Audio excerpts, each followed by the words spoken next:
This is Tempest Tossed, Conversations on Migration and Mobility, and I'm Alex Aleinikoff.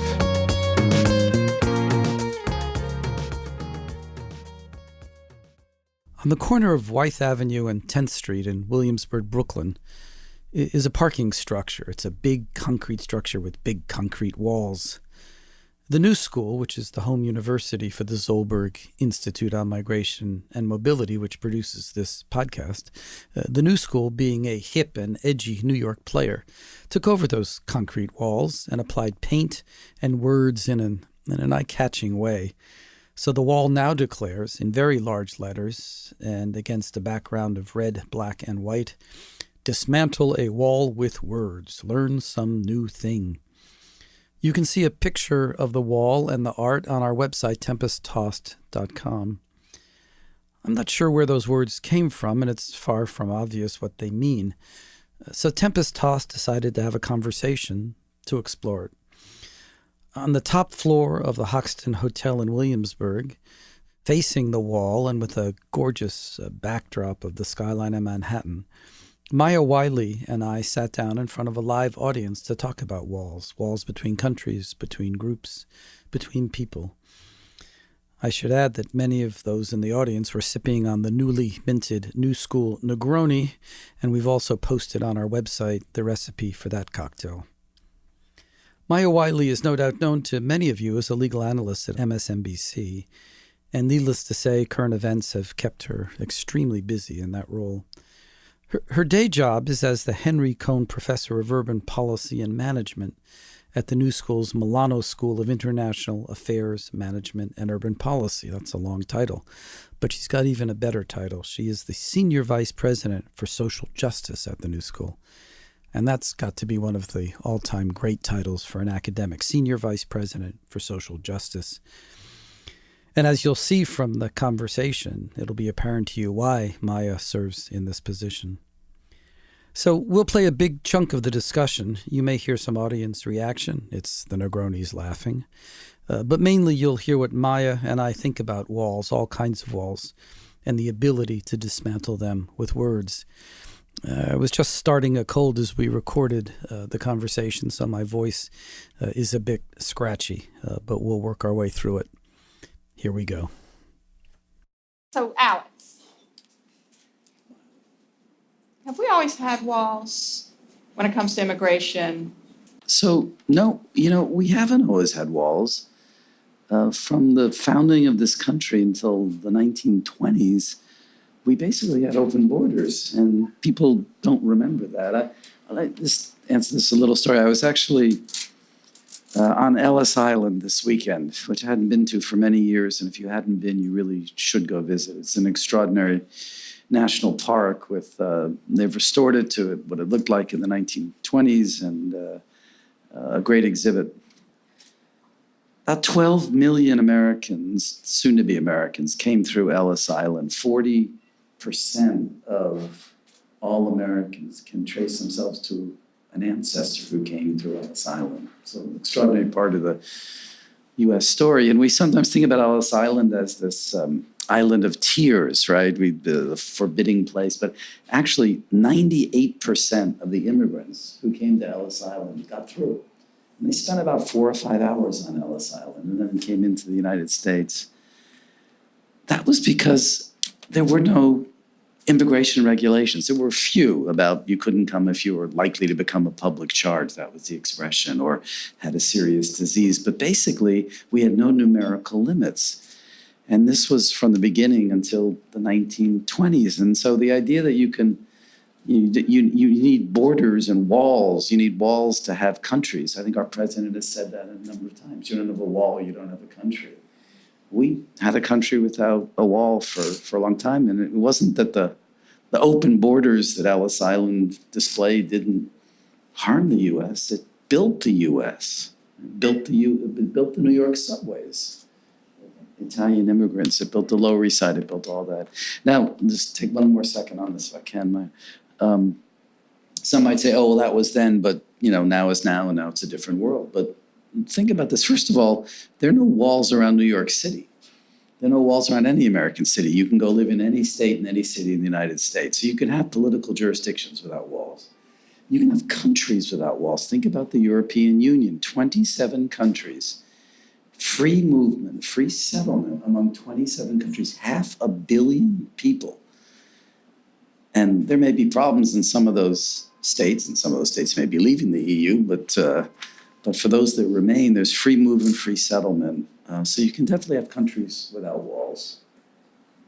Well, let me ask you though, because when we talk about immigration, we tend to think about walls at the outer borders, but sometimes it's the walls inside a country, or walls described in various ways, that may be as or more troubling. So I'd be really interested in your thoughts about interior walls.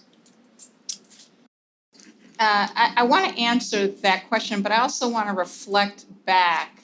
As a civil rights lawyer, the first Immigration Act of 1790, so that was the very first immigration law the country had, really started defining who could be considered a citizen based on race.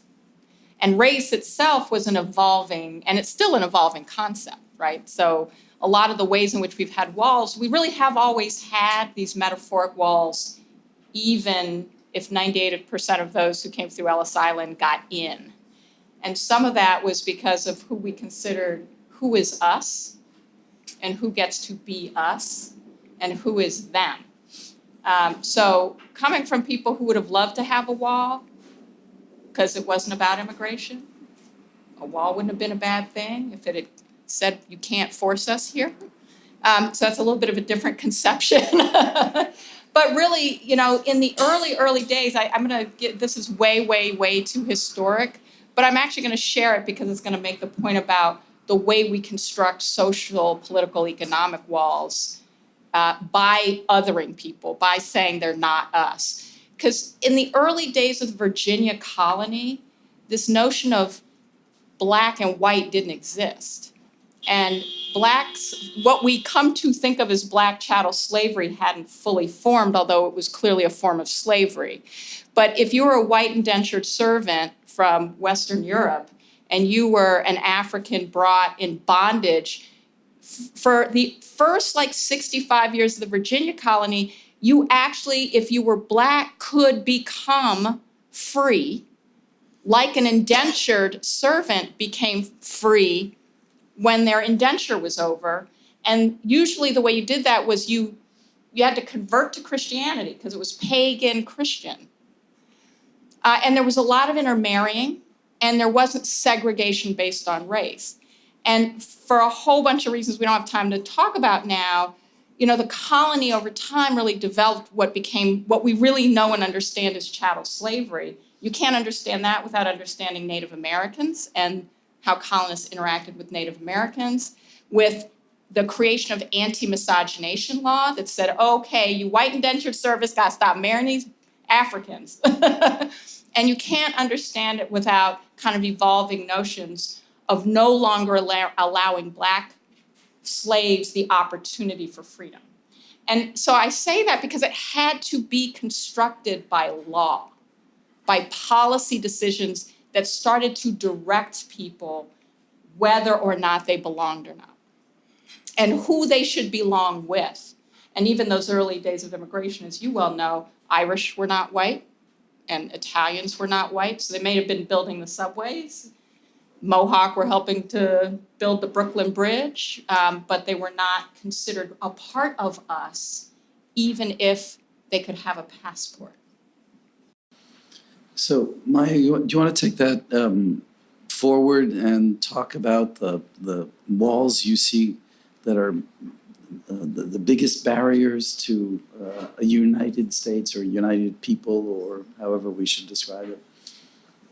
Well, I was actually going to ask you that But question, you handed me the microphone. I guess true, I did. Shoot. All right, so I'm going to actually frame this up with a story, and then I want your take on it in terms of what our walls really look like now. Because when I think about the immigration fight that, we're talking about a president and whether a president can really usurp, I'm going to say it, usurp the power of Congress in contradiction to the US Constitution, to build a physical wall at the border. And what strikes me, I'm just going to tell this, there were two big news stories. Well, I consider them big. They weren't all big. But there are two news stories this week that I think we should think of together rather than separately. So one was the Mueller report, right? I mean, so a president lying on, we have lots of evidence of the president lying repeatedly, and no consequences. Now, we don't know what the report fully says. I'm just saying we do know that from that process, there are no consequences. But lots of lies of his senior officials, lots of lies from him himself, maybe even a lie in his written answers to Robert Mueller in his questions that he was asked. Now, the other story was a 9-year-old girl crossing the border from Tijuana who was a US citizen, who was detained for over 24 hours. All she was doing was going to school. And the reason ICE detained her was because she gave inconsistent answers to the questions they asked her when she was trying to walk across the border to get to school to avoid the traffic that was going to make her late. That's the contradiction. Is who can lie, who can be inconsistent, and who can't? And what are the consequences of that? And it's all about race and privilege. That story, you can't understand it in any other way than to say, I'm not going to see you as a child. How many of you have any of you had 9-year-old? You've all been 9. How many consistent statements did you regularly make at age 9? So my question to you is the relationship between race and immigration in your view, and how that's shaping, is there a way for us to transcend that when we think about immigration today? Well, it's a really complicated, long story, but as you pointed out, the 1790 naturalization law said you could become a citizen if you were a white person. So it was right into the law from the very beginning. The first major regulations of immigration preventing people from coming to the U.S. were called the Chinese exclusion laws in the 1880s. The 1920 National Origin Act, which imposed rules and regulations for the first time across all of the Europeans, were racially based on a notion of race and national origin. So it's been with us all the way through. And I'm thinking about Trump's wall, this physical wall, which of course nobody thinks is needed. I mean, even if your goal were to stop every undocumented immigrant from coming in, you wouldn't build walls. You'd have other kinds of sensors and people moving in, smart borders, security, all sorts of other ways to take care of border security. So what's that wall doing? That wall is there to stop people coming from Latin America. And that has got to be race-based. I mean, I don't say this lightly, I don't say this usually, but it's really hard not to see in the Trump immigration policies echoes of white nationalism, from the Muslim ban all the way through the wall and the treatment of children and parents. It's a really sad thing to say about a president and a Congress that hasn't stopped him from doing that, but it's impossible. Now, how do you change that? That's the question on here about how do you take walls down on the wall here. It's about politics and social movements. It's about organizing. The only solace I take in this whole sort of awful set of stories about immigration that we've witnessed the last 2 years is that the American people don't agree with any of Trump's major policies. Every policy is opposed by a majority of Americans. That's reductions in refugees coming to the country, the Muslim ban, the caging and separation of children, the pushbacks into Mexico, the building of the wall, the sending of the military. All the polling shows that these were opposed by a majority of Americans. And that's a good sign, at least, that there is the reservoir there of political sanity to sort of push back on this. But it's going to take a political fight.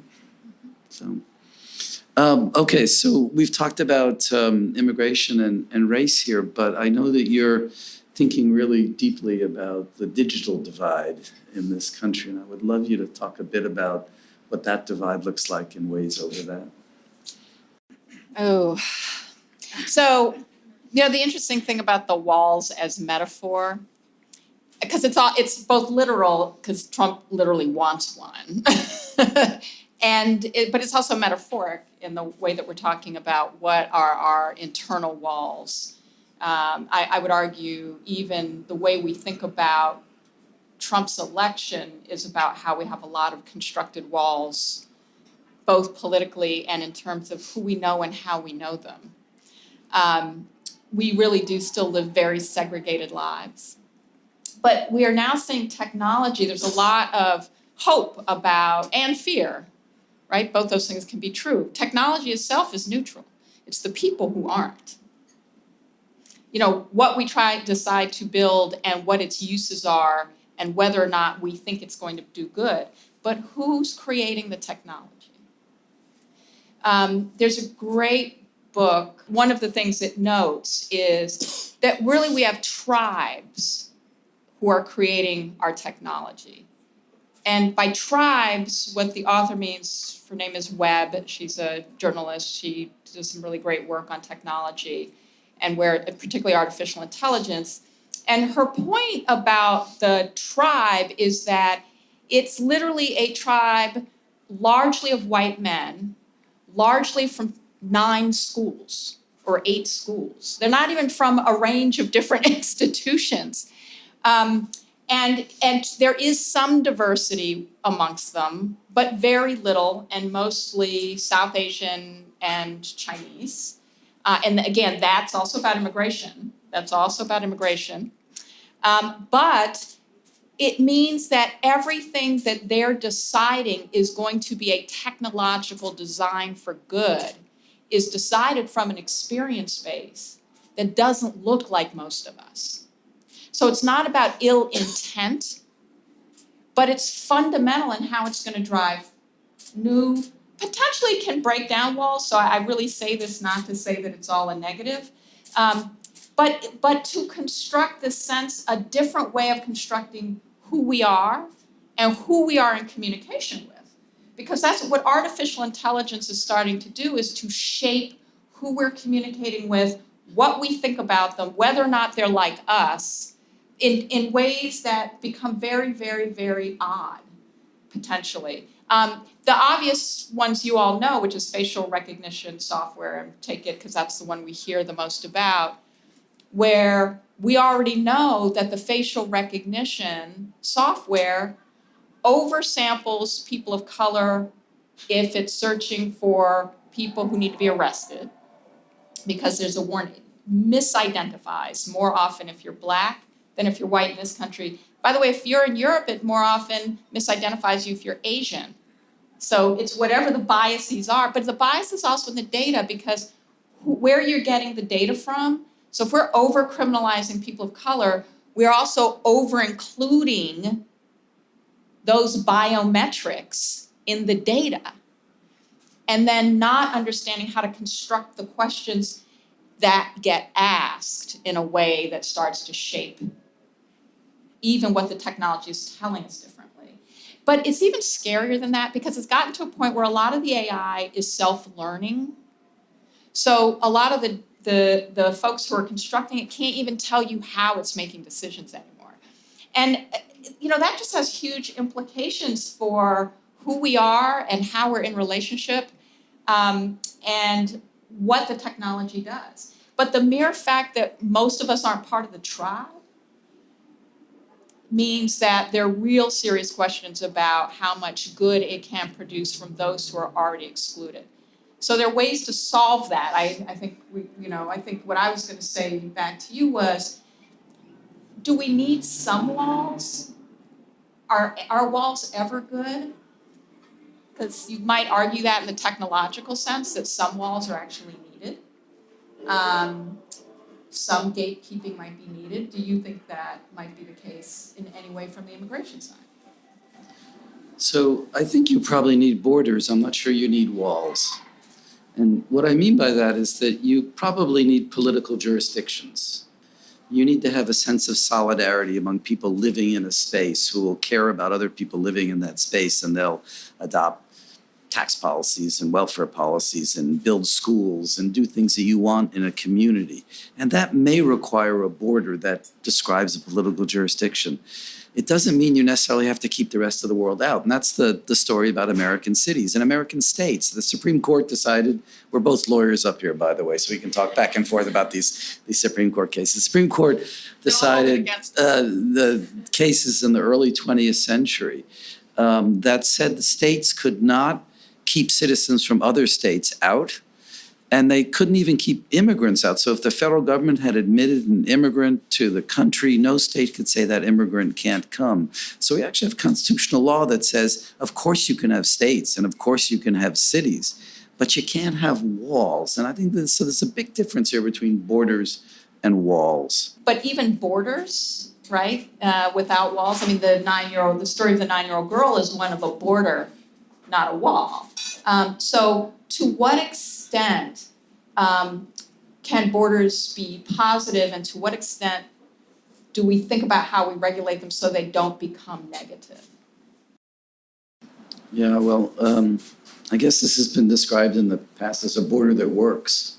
You know, I mean, you want a border that, you know, does its job of treating people fairly and equally and letting them in. And if there's some people that shouldn't come in under fairly adopted rules, then probably it stops them from coming in. So, yeah. I'm gonna ask him a harder one. See, that wasn't hard enough. The caravan, right? It's the caravan. All right, look, I have a lot to say about the caravan. First of all, what the president said about the caravan was outrageous, that these were dangerous people coming to the United States, that they were paid for by George. He didn't deny when they asked that they were paid for by George Soros, that they included Middle Easterners among them. He tried to paint this in the most negative, horrible, awful way, and it failed for him because there was a blue wave, because for the congressional elections, he ran on the caravan. And he lost. He lost big, while the Democrats were talking about healthcare and tax policy and not talking about immigration at all. He lost it, Trump lost. And he deserved to lose it on the caravan, because the reason people get together in a caravan is for safety. And so that they don't have to pay smugglers and traffickers who put them at risk. And the people in the caravan overwhelmingly were families who were fleeing violence, poor economic situations, corrupt governments, gang-dominated areas.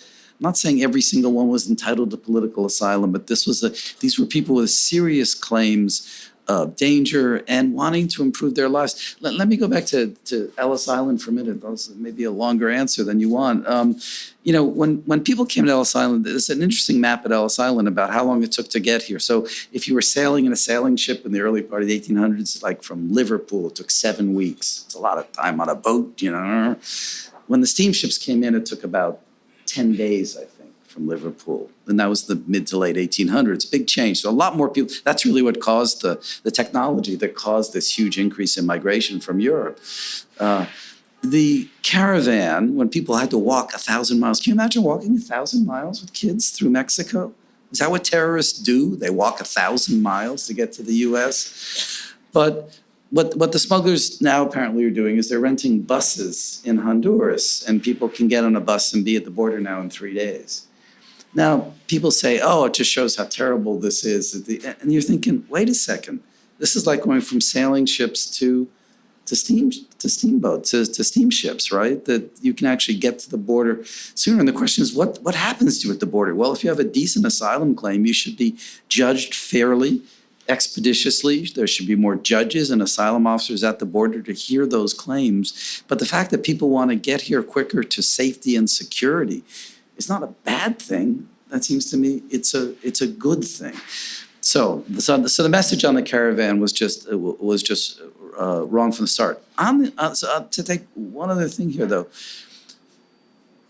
I think we need a much more comprehensive policy on people coming from Latin America, from these so-called Northern Triangle states of Honduras, El Salvador, and Guatemala.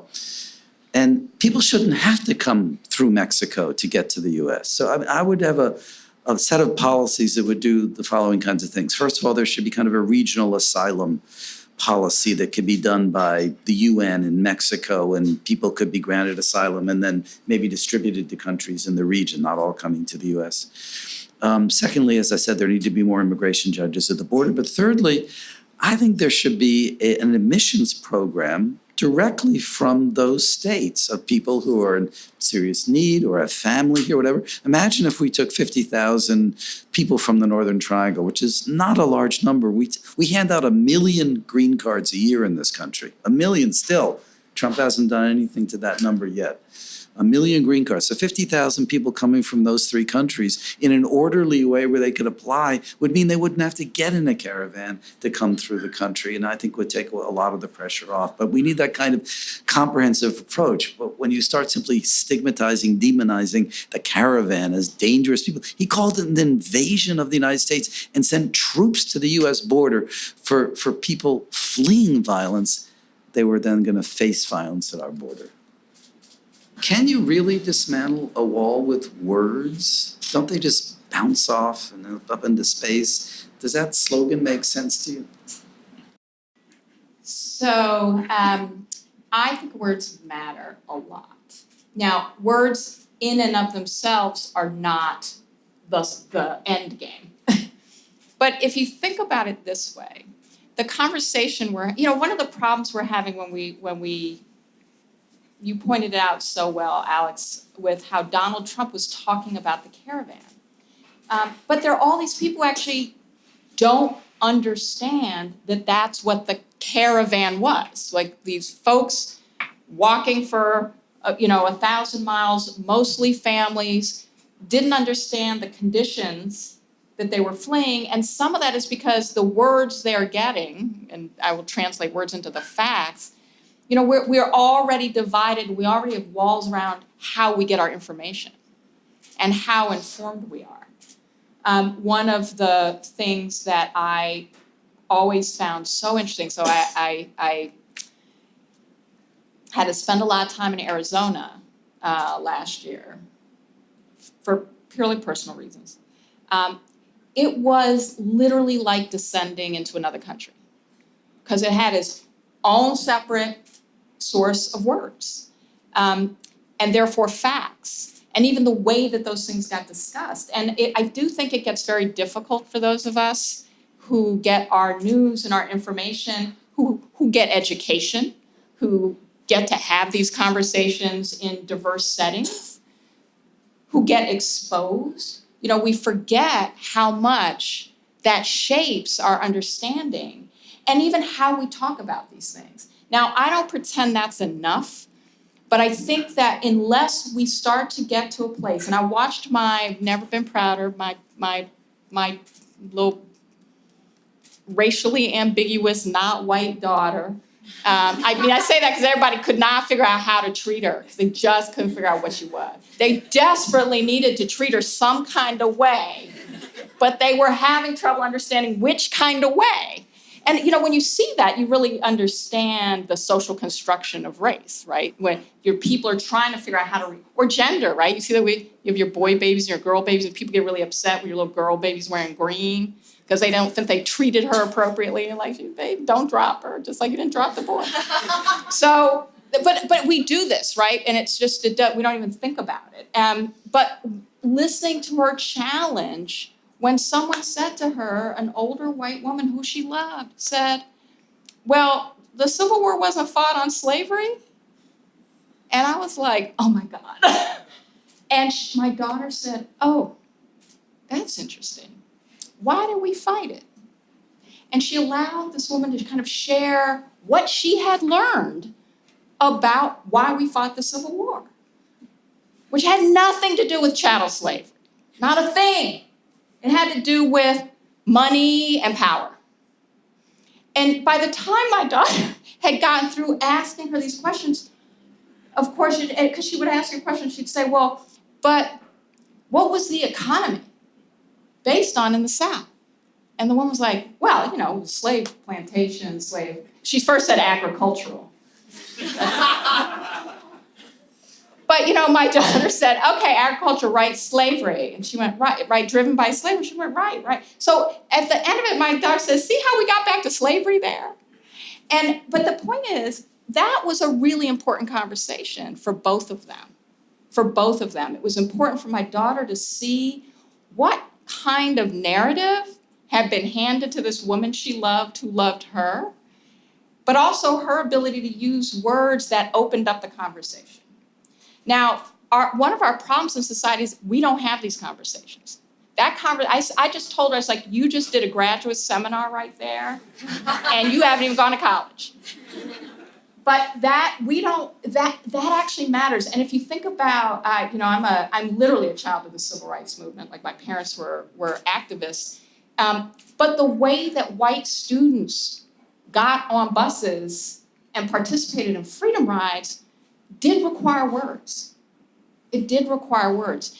But to your point about social movement, the words have to lead to a different kind of collective action.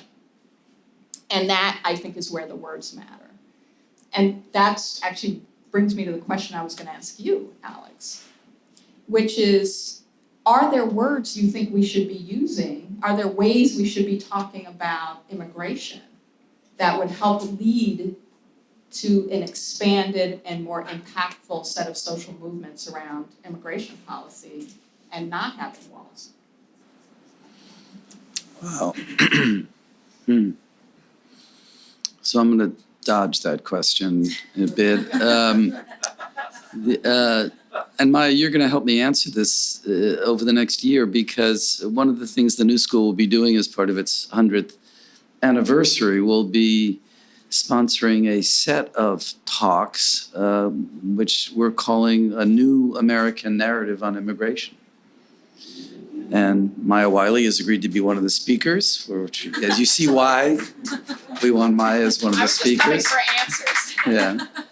But I think it's a really difficult question, because it's clear that Trump words are not the right words. It's not the American tradition. It's nothing that we want to hear, the way he talks about immigration. So we need a new way. We clearly need to clean up the current discourse. It's not obvious to me that we go back to the old way of talking. We're taping this whole thing, by the way, for a podcast, because we have a podcast at the Zolberg Institute. It's called Tempest Tossed. Here's my advertisement for Tempest Tossed.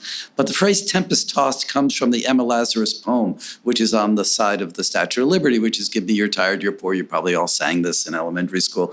But it has the line, "Send these, the homeless, tempest tossed to me. I light my lamp beside the golden door." That's the statue. And that was the view. She wrote that in the 1880s about Jewish refugees coming out of Russia. More than 2.5 million Jews left Russia for the United States over the next 20, 30 years. It's not obvious to me that our immigration policy should be defined by Emma Lazarus anymore. That it's only about the huddled masses yearning to be free, but that we should be open to the big world for lots of reasons. So I'm toying with two different ideas here, and we'll see once we get through all these talks and public lectures and things, then we'll see if we can put this into a book and figure out really what the new narrative should be. But the two ideas I'm dealing with, the one, and this actually came to me at Ellis Island, was even rather than the idea of the U.S. as a nation of immigrants. That's the current liberal phrase, which to me is very static somehow, a nation of immigrants. And erases some of us. It erases some of us. And it erases, right, people who were here already, Black. And people who were forced to come, et cetera, et cetera. So the thought to me was of the United States, that what the U.S. does, and it's going to erase some people again, but gets a little better, is it welcomes the world. And what I mean by welcoming the world, it's not what we're currently doing, but what we should be doing is that we're open to the world, we're open to ideas, we're open to different people and groups coming in. And it's not as static. It's not like you're going to come and stay necessarily. You may come and visit, you may come be a student, you may come and live here, but we are a country that is open and forward-leaning and optimistic. The other thing about, I'm sorry I'm spending so much time on the statute and the Ellis Island, but Statue of Liberty faces out, right, welcoming people coming in. And you can see the torch as a way of saying, oh, I'm lighting my lamp so people can get to the U.S. But on the other hand, it's also reaching out to the world. And I think what immigration will do in the 21st century, and this ties in with technology, is I think immigrants are a bridge to the rest of the world.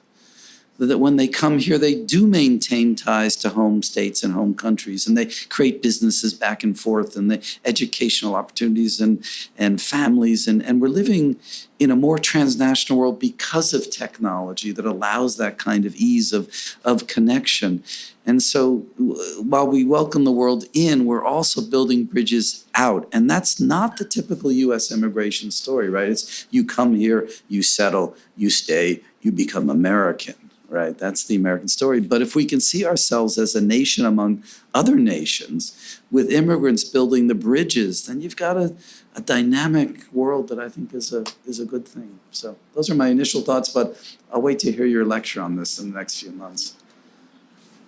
I do want to think a bit more about, I'd like you to tell us a bit more your thoughts on the walls within. And they're such concentric circles, aren't they? Because they're walls within each person, the ways we wall ourselves off from others, and then neighborhoods, and then communities, and the like. And you asked me the question: are some walls good, and then I want to ask the one back to you: is it possible that in a world of such rampant technology now that we need some walls for a personal, private space? And how do you build and sustain those in a way that doesn't divide us? Yeah. That is a hard question. And I think of it in terms of principles. So, I think there's a principle of self-protection because, and there, particularly in the technological sense, the idea of being able to wall yourself off is a positive one, right? Because technology has actually created a lot of lack of safety for some people. With the Black Lives Matter movement, there were a lot of people being targeted because they were Blacktivists. Black Lives Matter activists, and Twitter was their medium, and it really led to a lot of conversations with Jack Dorsey at Twitter about how to create more online safety. But with the rise of hate in this country, we've seen unprecedented rise in the number and size of hate groups in this country, and 60% of victims are Black. Anti-Semitism has risen by something like 27%, crazy high. And the fastest growing number of hate groups are focused on Islam, right? So that, in other words, I say all that to say, depending on how you look at it, we're all getting targeted somehow, some way, unless we fall into a narrow category of white Anglo-Saxon Protestant. And what that means is there really has been a lot of issues just around that kind of basic safety. But then there's also, all kinds of a sense of how do you help to develop your own identity, to develop a community in a positive way.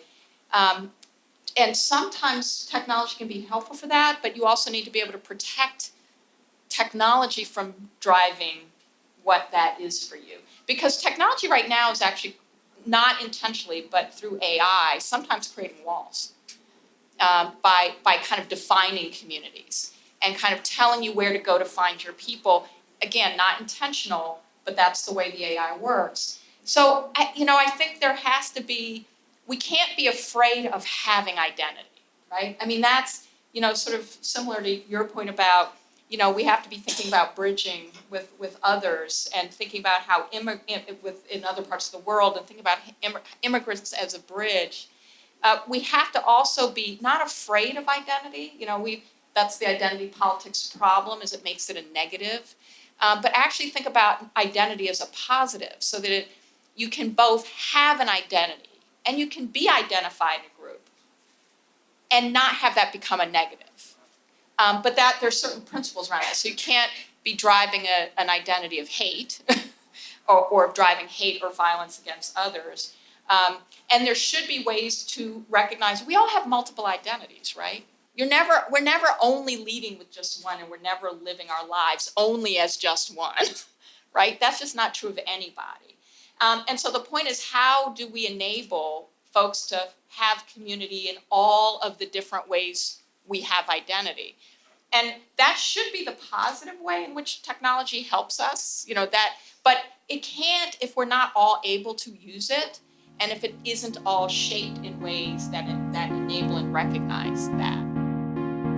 So that was our conversation from the rooftop bar at the Hoxton Hotel in Williamsburg, Brooklyn. Again, you can see a picture of the wall with the words on our website, tempesttossed.com. You've been listening to Tempest Tossed, a production of the Zolberg Institute on Migration and Mobility at the New School. Our engineer is Sahil Ansari at Dodge 112, and theme music composed by Aleinikoff. We would welcome your comments and suggestions for future episodes, and you can reach us by emailing us at tossedtempest@gmail.com. That's tossedtempest, all one word, @gmail.com.